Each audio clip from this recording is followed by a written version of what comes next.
I'm reversing the polarity of the neutron flow, locking you all in. Let's see if it works. Hello, amazing viewers and subscribers. Welcome to a brand new, exciting Doctor Who ranking video for today. For this video, we're going to be ranking the Pertwee seasons. So, basically, for the Pertwee seasons, we're literally going to be ranking season 7 down to season 11.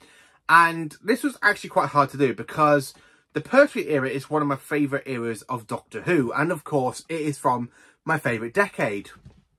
And my favourite decade is the 1970s for Doctor Who, because it's when Doctor Who was actually at its best. It was on the golden decade, the golden years of Doctor Who. Now, of course, you can probably say, what am I on about? Isn't the revival mainly the golden era between 2005 and 2010? That's when people say, oh, Doctor Who's got a golden era. And of course, they say it's 2005 to 2010. I'm like, The actual golden era for Doctor Who was actually the 1970s. And if you go back and revisit all of the actual seasons, so basically from season 7 all the way down to season 17, you can understand why this era, to me, it's honestly one of the best eras of Doctor Who, and why most people, including most fans, actually class it as the golden decade for Doctor Who. So I'm literally going to rank all of the Pertwee seasons from basically my opinion. Now, before we get into it, I just want to say, this was actually a very hard video to make because I absolutely love the Pertwee era. I really just absolutely flat out love the Pertwee era. And this is going to be the start of a thing because I do want to rank all the Tom Baker seasons and then, of course, all the Peter Davison seasons and the Colin Baker seasons and, you know, so on and so on. But to actually rank the Pertwee era and the Pertwee seasons is so goddamn hard because I absolutely do like all of the Pertwee seasons. I really do. And that does include season 9 and season 11, which are my least two favourite Pertwee seasons. But they have got some great epic stories. But to me, I actually do enjoy 3 other seasons above those 2. So I'm literally going to dive into it. So if your favourite season for John Pertwee isn't your number 1, and I will apologise. Well, I actually am going to apologise in advance because this is my opinion alone, my retrospect opinion. And I actually do quite enjoy all of the Pertwee era. So please put that in an account because I do like all of the Pertwee era. It's just, I love other Pertwee seasons over some seasons if they're not your number 1. So are you all sitting comfortably? Good. So let's get into it, shall we? In 5th place, we have season 9. Now, season 9, it is a cracking season for Doctor Who. But the reason it is in 5th place, it doesn't come to one of the best seasons which we'll let you have, well, basically early on in the Pertwee era. Season 9 contains over 5 stories, aka Day of the Daleks, The Curse of Paladon, the Sea Devils, which is my favourite Pertwee story of the entire whole Pertwee era. I love the Sea Devils. This is our planet. I just love the Sea Devils. Then, of course, we have my least favourite story from the 1970s and my least favourite story probably out of all of Doctor Who, apart from the Twin Dilemma. And this is, of course, the Mutants. I've only watched the story twice. It took me a very long time to basically watch the story on DVD.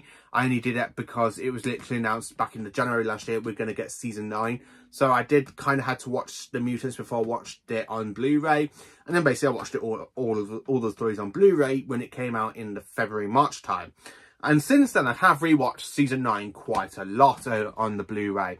But I mainly do tend to skip the Mutants because it's the one story I don't connect with. I don't find it that much interesting. I actually do find it a little bit boring, specifically in some certain parts. Now, part 1's quite good. Then you get part 6, which is quite good. Then parts 2 to 5 is when the story gets a little bit boring for me, and it does kind of dip my attention out of it a little bit. So I do need to go back and rewatch the story at some point, but not at the moment. Then, of course, we have the Time Monster, and I do actually quite enjoy the Time Monster. It is a fantastic story. I love the whole TARDIS scenes where you got the Doctor's TARDIS inside the Master's TARDIS and the Master's TARDIS inside the Doctor's TARDIS.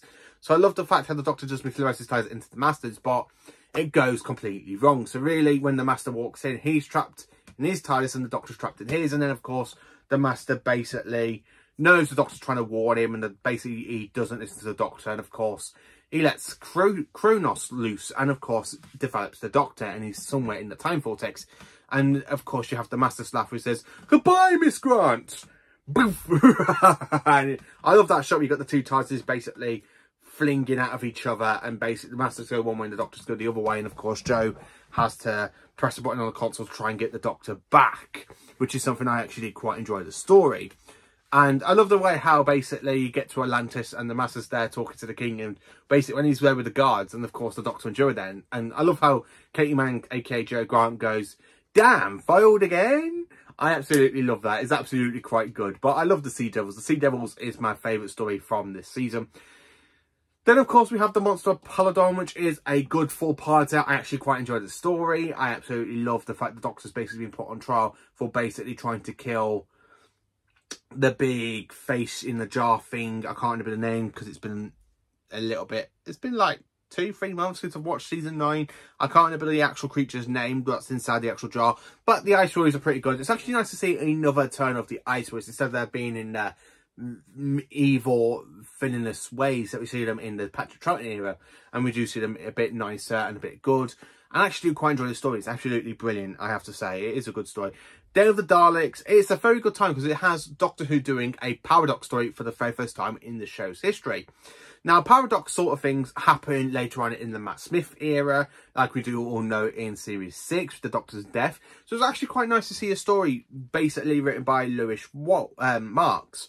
And of course, he's absolutely brilliant because the Daleks themselves, the original voices of the Daleks are not good. It's not great, but I don't think they're that bad. I mean, if I think of anybody that can do a worse Dalek impression, and it'd be probably someone from the 60s, because I prefer the 70s Daleks over the 60s Daleks just by their voices. Specifically the early 60s, like Doctor and the Daleks, and the Dalek version, I think the Dalek voices get a lot better. So, I mean, it's in the first Dalek story, the Dalek voices feel like kind of naffish to me. And Day of the Daleks, I actually do quite prefer the story over the actual original Dalek story. So, yeah, I do enjoy that. So, in 5th place, we do have Season 9. In basically 4th place, we have Season 11. Now, I'm sorry to all you lovers out there of Season 11. I just can't put Season 11 a bit higher because I enjoy 3 of the seasons above Season 11. And I'm sorry to say that. Now, Season 11 is mainly the beginning of the end for the Pertwee era. So basically, at the end of Season 10, we say goodbye to Joe Grant. In this season, we mainly say goodbye to Captain Mike Yates. We do have a few more stories with Unit before we get to the Tom Baker era, where kind of Unit just kind of literally phase out after Season 13. This season is actually quite good. So you have the Time Warrior, which is the introduction to Sarah Jane Smith, aka Elizabeth Sladen. It's also the introduction to the Santarans, who are absolutely brilliant, and I do quite enjoy the Santarans. They are literally one of my favourite classic Who monsters. And I have to say, I do kind of like them in Flux than I do to the Revival, basically Series 4 or Season 13. I actually do like the Time Warrior. It's actually quite a good story. Invasion of Dinosaurs, I have watched recently. I've already done my review on it. The story has changed my opinion. I just wish the dinosaurs had better effects. And I have to say that I really do want the story to have better effects for it. Death to the Daleks, it's not a bad Dalek story. I don't get why some people say, oh, Death to the Daleks is a crap story. I actually quite enjoy it.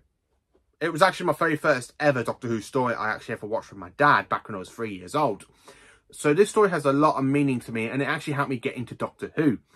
I mean, imagine me being here literally, 28 years old, going, my 3-year-old self never watching Doctor Who. I wouldn't be this much of a fan as I am today if I didn't get into Doctor Who back when I was 3.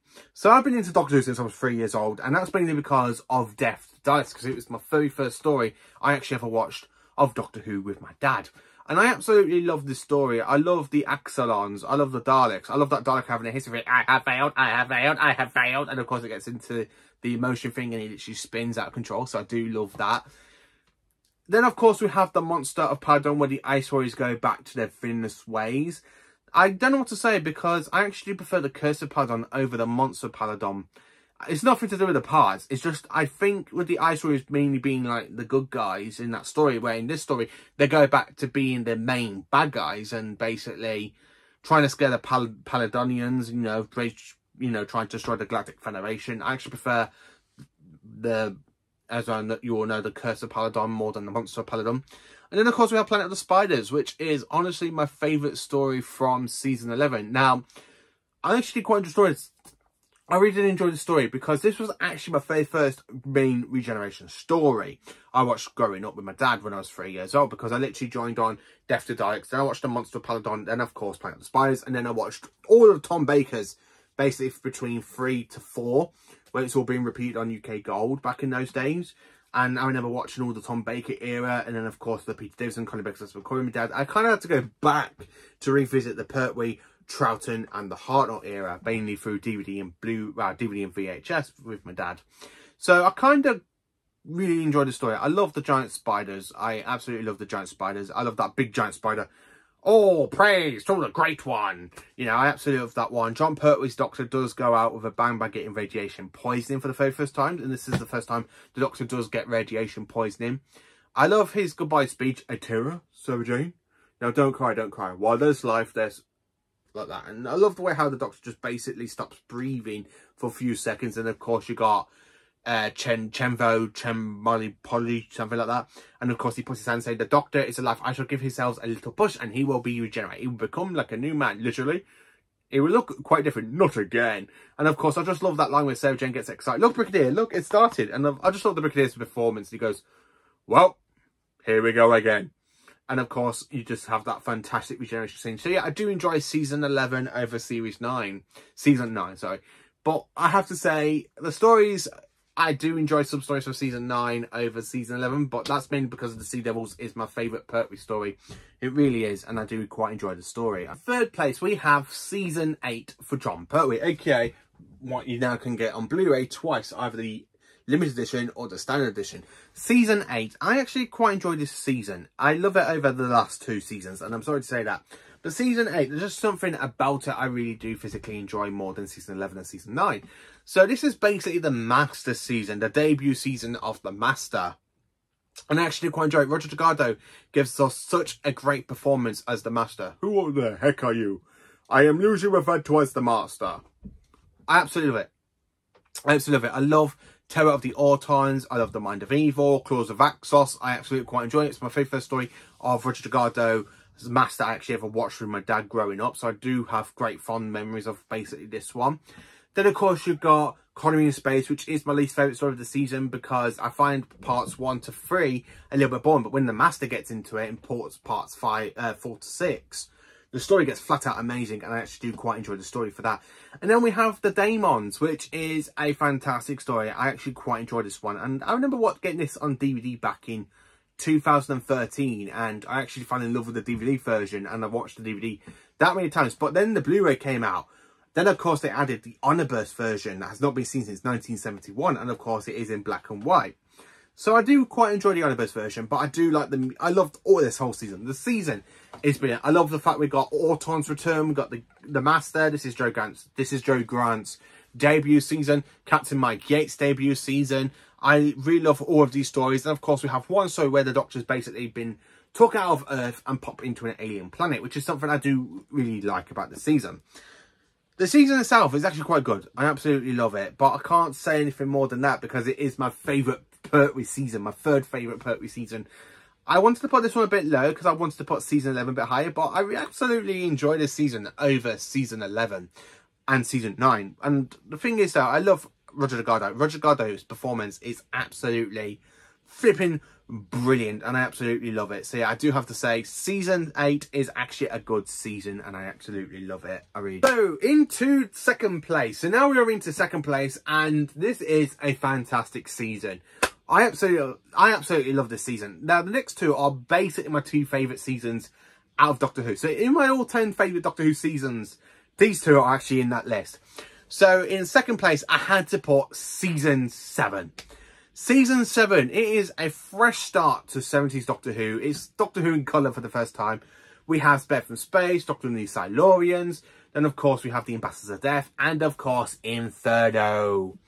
I actually quite enjoy this season. I have rewatched this season a hell of a lot.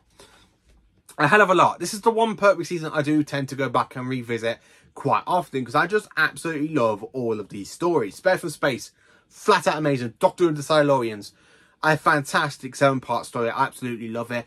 The Ambassadors of Death, I find it a little bit too long in some stuff, but I actually quite enjoy it. I think it's a good adventure.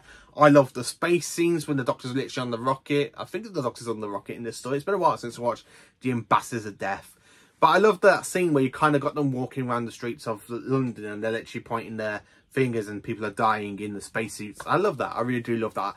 And of course, I love that shot with basically the Brigadier with the gun and he's literally going bang, bang, bang, bang, bang. I love the music of Unit as well. That do.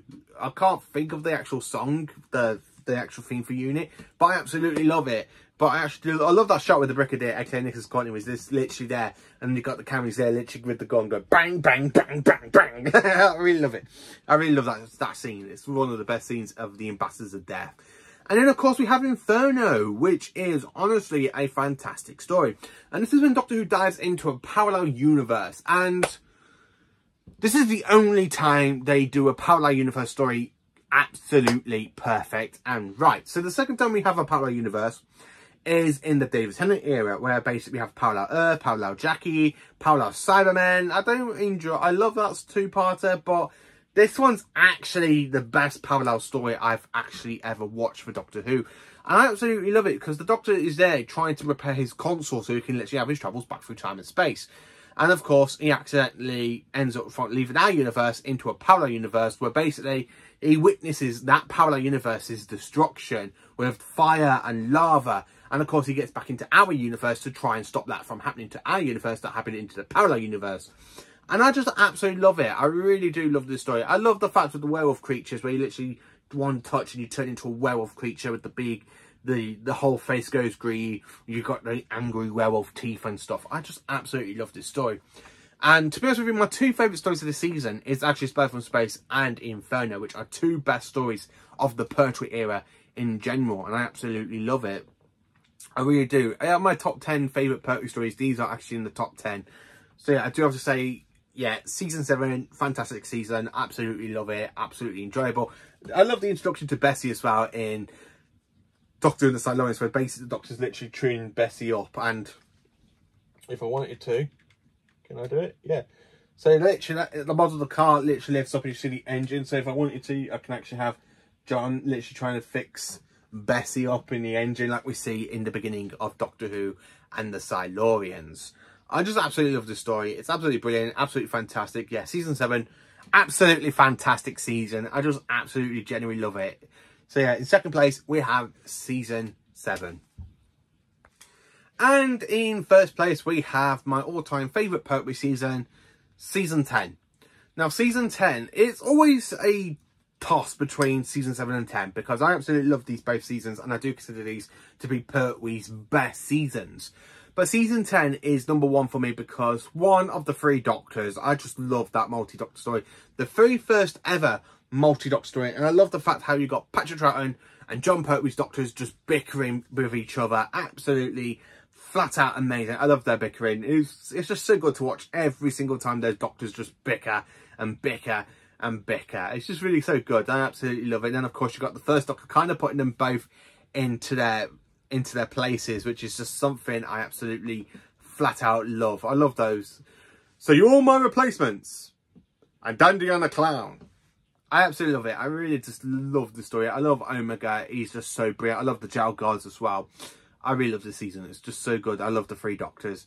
Carnival Monsters, again, it's just such a good story. I actually love Carnival Monsters. I love the fact the ties between us is inside a time scoop and the Jurassics. Oh my god, I love the Jurassics. I love the terrifying scream they do, and of course when they literally come out and literally like that. And I love that shot. I really do love that shot when the Doctor and Joe are just there looking in front of them and you just see an army of Jurassics heading towards them. I absolutely flat out love that scene. Frontier in Space, the last story to feature Roger Delgado's master, because this story was basically broadcast just before Roger Delgado's untimely passing away. And I absolutely love this story. I love the Ogrons, I love the Draconians, 2 greatest Doctor Who monster designs of the week. I love the Ogrons design. I wish the Ogrons would return, same as the Draconians. I would love to see these 2 return into modern Who with updated special effects and stuff and updated effects for them. I actually quite enjoy this story. The Daleks are basically in part 6. I absolutely love the Daleks. Doctor, I brought some old friends to come along and meet you. You don't seem very pleased. I absolutely love it where the Dark Spin goes, Doctor, you ain't our power, you shall be exterminated. No, not just you, will obey the Daleks. I absolutely love that. I love when the Master literally puts the microphone and goes, obey the flipping dustbins of the universe, you pathetic little tenants, like that. I love how Roger Gardner just plays that off. And then, of course, the Ogrons come in. The Daleks said to open the seals. There ain't no Daleks. I love it. I really do love it. I love that shot where the Master shoots the Doctor on the head and the Doctor just collapses. I love that. And then, of course, we have Planet of the Daleks, which is another good story. Again, I don't know which one I prefer. I don't know if I prefer the original effects over the new effects or the new effects over the original effects, because I love both versions of the story. I love both visual effects. I mean, the ice volcano shot where it literally smashes through, it looks so much better with the original effects. But when I watch it with the new effects, I'm like, yeah, I actually quite enjoy the new effects over it as well. I absolutely love this story. I love that shot with basically we see another Dalek Supreme of the High Council of the Daleks come into it. And it's its only debut. And I wish we kind of saw that Return of the Dalek again. So yeah, I do enjoy Season 10. I actually do enjoy Planet of the Daleks. And then, of course, we have the Green Death with the giant maggots. And I don't know what else I can say about it, because the Green Death, it is just such a cracking story. I really love the whole atmosphere of it and the messaging about the environment and stuff. I actually just quite enjoy the story. I mean, it's just absolutely brilliant. I love the giant maggots design as well, where you see them open up and you just see their teeth. It's actually quite spooky, and it's got some good Doctor Who moments in it. So yeah, that's mainly it for that one. So yeah, for me, my two favourite stories of this season is definitely the Three Doctors and the Green Death. So yeah, hang on, let's just quickly. So basically, that is basically how I rank the Jon Pertwee seasons. So in 9th place, we have season 9. In 4th place, we have season 11, followed by season 8 in 3rd place, followed by season 7 in 2nd place, and followed by season 10 in 1st place. So how do you rank the Pertwee era seasons? How do you rank all 5 seasons of the Pertwee era? Let me know in the comments. Please do like, subscribe and share, and join me for more awesome Doctor Who content. And of course, I hope you all have a cracking, amazing day. And of course, just carry on being absolutely amazing and fantastic like you all are. Thank you for watching, and please do stay tuned for more awesome Doctor Who content coming onto the channel.